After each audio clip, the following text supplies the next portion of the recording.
What if I told you Harry Potter's real story didn't end with Voldemort's death, but started after it?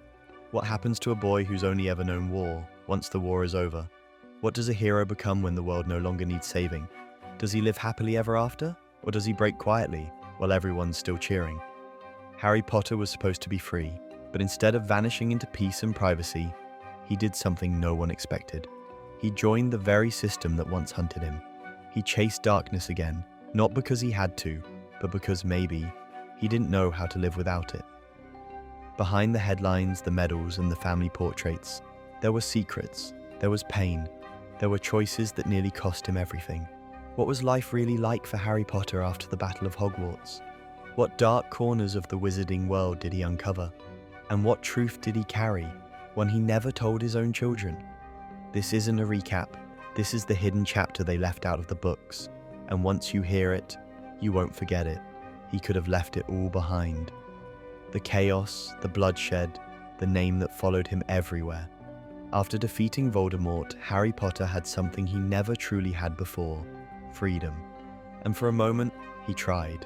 He moved in with the Weasleys, spent time with Ginny, slept without checking over his shoulder.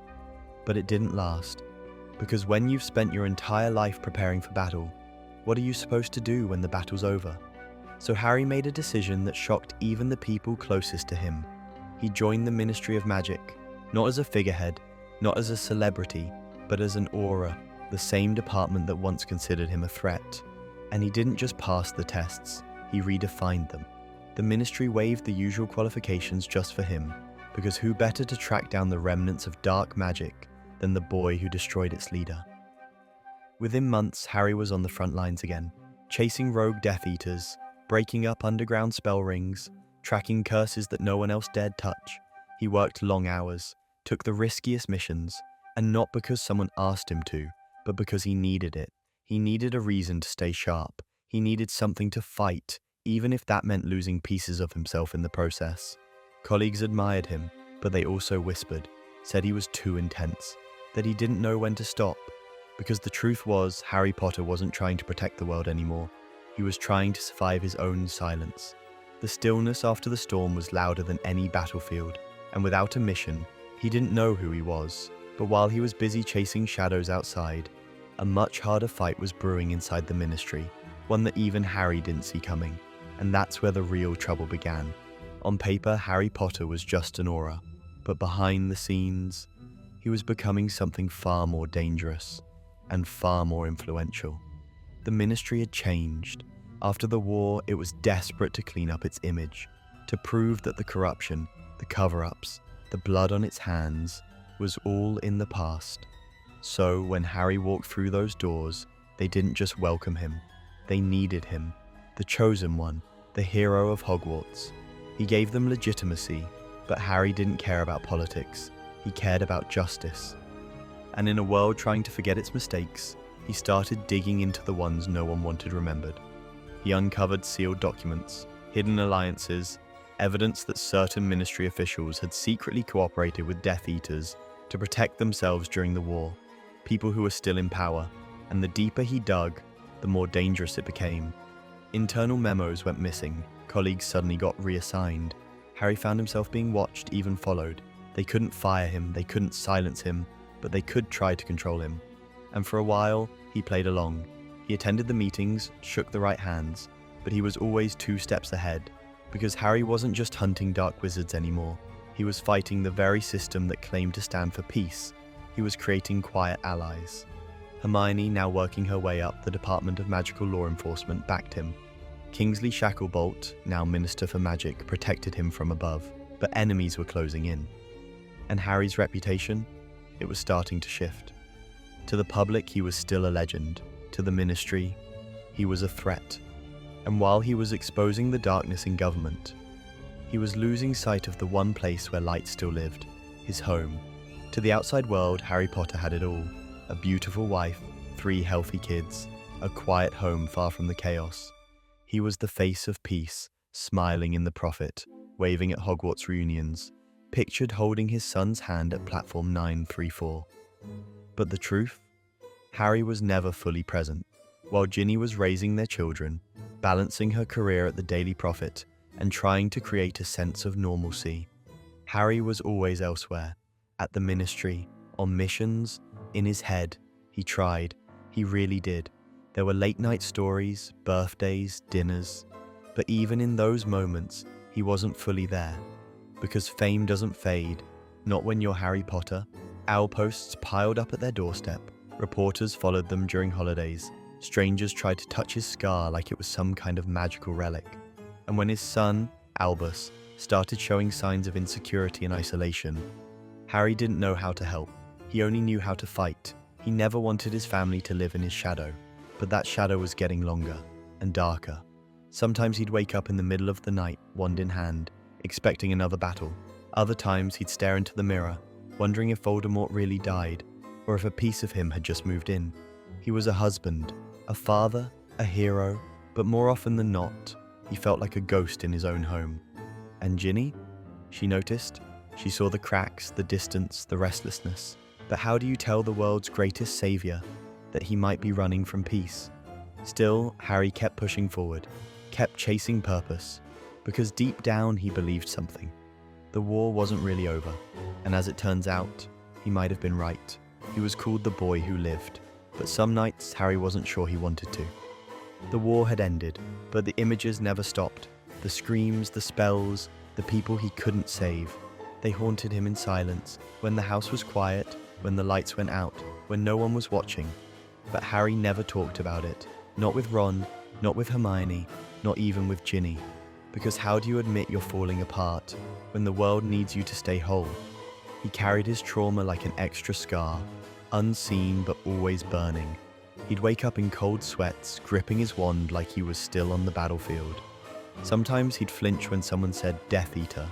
And once, when Albus dropped a glass in the kitchen, Harry instinctively shielded the whole room. But the pain wasn't just in his past, it was in the pressure of legacy. Everyone expected him to be wise, calm, strong, the perfect father, the fearless Auror, the living legend. But inside, he felt lost, empty. Like a soldier who survived the war but left pieces of himself behind enemy lines. He started questioning everything. Why was he the one who lived? Why did he keep searching for danger? Why couldn't he just be normal? And in that darkness, something even more dangerous began to grow. Doubt. Doubt in the system, doubt in himself, and worst of all, doubt in whether the peace he fought for was even real. Because whispers were starting again. Disappearances, secret meetings, strange symbols etched into alley walls, and Harry couldn't help but wonder, was the war really over? Or had it just gone underground? Harry never wanted power, but somehow he ended up with more of it than any minister before him. He was never elected, he never campaigned, and yet when Harry Potter spoke, the entire wizarding world listened. He used that power carefully, quietly. He didn't want the spotlight anymore, he wanted change. And so, behind the scenes, Harry started shaping the future. He reformed Auror training, banning the brutal methods that nearly broke him. He helped Hermione push through laws that protected Muggle-borns, banned blood discrimination, and forced transparency on old pureblood families. He sat on panels, advised ministers, built networks across departments that made him more than an Auror. He became the conscience of the ministry. But influence came with enemies. Old families whispered that Harry was dismantling their traditions. Radicals accused him of betraying wizarding purity. Some even claimed he was building a secret task force, loyal only to him. They called it Potter's Watch. No proof ever surfaced, but the paranoia was enough to make people nervous. And Harry? He let them talk. He wasn't chasing glory. He was trying to build a world where no child would ever live what he lived. But while he was changing the system from within, others were watching from the outside, and they weren't planning to wait forever. Because in the shadows of the new world Harry built, a different kind of darkness was starting to form. One without masks, one without names, and one that knew exactly how to hurt him. Harry never chased power, but over time, power found him. He didn't wear expensive robes, he didn't sit in a grand office, he never even wanted a title. But when Harry Potter spoke, entire departments changed direction. At first, it was subtle. He'd suggest reforms during meetings, recommend new protocols for handling dark artifacts, push for protection laws for Muggle-borns and non-human beings, and people listened, not because of his scar, not because of his fame, but because he had lived the worst of it, up close, and he never wanted anyone to go through what he did. With Hermione by his side, they began rewriting history, literally. They overhauled outdated laws, tore down blood status policies that had gone untouched for centuries, introduced rights for house elves, centaurs, and goblins. He wasn't just an Auror anymore, he was becoming the architect of a new era. But change always makes enemies. The old guard, the pure-blood elite, the ministry traditionalists, the quiet racists in fancy robes, they didn't like what Harry represented. They called his ideas radical, dangerous, even traitorous. Some said he was rewriting wizarding culture to fit a muggle-born agenda. Others whispered about a secret faction inside the Auror office, a loyal inner circle that answered to Harry alone. They called it Potter's Watch, a ghost organization. No proof, no names, just rumors and fear. Meanwhile, pro-purity publications began publishing hit pieces. Was Harry consolidating power? Was he preparing for a silent takeover? Was the savior becoming a tyrant? He ignored them. At first, he told himself he didn't care what the papers said, but the weight of the whispers started creeping in. Ginny begged him to take a step back, to be with the kids, to rest, but Harry couldn't rest, not while he still felt something brewing beneath the surface, because deep down he knew the truth. The wizarding world doesn't stay calm for long. It never has. And while Harry spent his days shaping policies and breaking centuries-old barriers, he failed to notice what was forming just outside the walls of the ministry. A new kind of threat, one that didn't wear hoods, one that didn't need a dark mark, one that believed Harry Potter was the real problem now. And all it took was one whisper, one story, one lie, to shatter everything. Officially, Harry Potter lived a quiet life after the war, a war hero, a family man, a ministry reformer.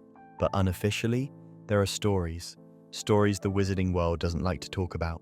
It started small, a few unexplained disappearances, old Death Eaters vanishing without a trace after they were captured, whispers of rogue Auror units operating off the books, missions with no records, wands recovered, but no bodies. Some say Harry was behind it, that he created his own network within the ministry, a shadow branch, a group that hunted the kind of dark magic the public wasn't ready to hear about. Others believe he found something during one of his missions, something buried, something forbidden, a weapon, a prophecy, a truth too dangerous to share. There were even rumors that he left the ministry for months at a time, off the grid. No one could reach him, not Ginny, not Hermione, not even Kingsley. And when he came back, he was different, quieter, more distant, like he had seen something no one else had. The Prophet never published those stories, but the underground press did, leaked memos, anonymous tips, claims that Harry had uncovered a second war brewing beneath their noses, one built not on bloodlines or power, but on secrets. And then there's the wildest theory of all, that Harry was never the same after the war, that a part of Voldemort, something deeper than a Horcrux, had stayed, and that Harry unknowingly carried it with him, that his obsession with justice, his refusal to stop fighting, his nightmares, his silence, his shadow missions, weren't just trauma, they were symptoms of a curse that never truly left. Is it true? No one knows, not even the people closest to him will speak on it. But the whispers haven't stopped, and if even a fraction of them are real, then the story of Harry Potter isn't just unfinished. It's being rewritten in secret, right now. The story we were told ended with a victory, a scar, a goodbye, a happily ever after. But the real story? It kept going, and it got darker, stranger, more human. Because after all the battles, Harry Potter's greatest fight wasn't against Voldemort, it was against the silence that came after. Against the trauma, the pressure, the weight of being a symbol. He built peace while never feeling it, saved lives while losing pieces of his own, and became a leader in a world that never let him stop being a weapon. We'll never know every mission he took, every secret he buried, every moment he stood in the dark so others didn't have to, but maybe that's the point. Maybe Harry Potter's legacy isn't just about the boy who lived, it's about the man who kept living, even when no one was watching, even when the spotlight faded, and if the whispers are true, if the shadows are stirring again, then maybe the wizarding world still needs him. Not as a hero, not as a legend, but as the only person who's ever faced darkness and walked straight into it alone.